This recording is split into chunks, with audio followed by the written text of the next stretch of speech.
సమాజ భద్రత, ప్రజారోగ్య పరిరక్షణ లక్ష్యంగా బోధ న్యాయ వ్యవస్థ అక్రమ కార్యకలాపాలపై ఉక్కుపాదం మోపింది. నిషేధిత వస్తువుల అక్రమ చలామణిపై కఠిన వైఖరిని ప్రదర్శిస్తూ సోమవారం బోధ న్యాయస్థానం సముదాయంలో కీలక చర్యలు చేపట్టింది. అక్రమంగా నిల్వ చేసి విక్రయిస్తున్న చైనా మాంజా, పాన్ మసాలా, పేకాట కార్డులను అధికారికంగా ధ్వంసం చేశారు.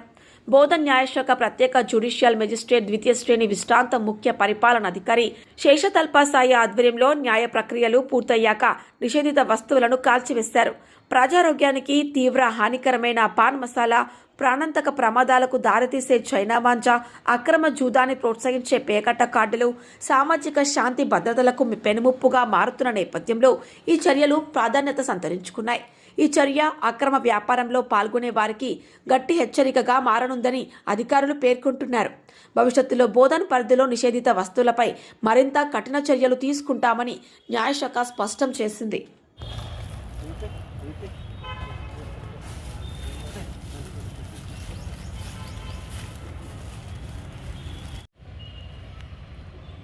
ప్రతి ఒక్క పేపర్లో వస్తుంది. సార్ మాట్లాడతాడు కదా ఏమైనా.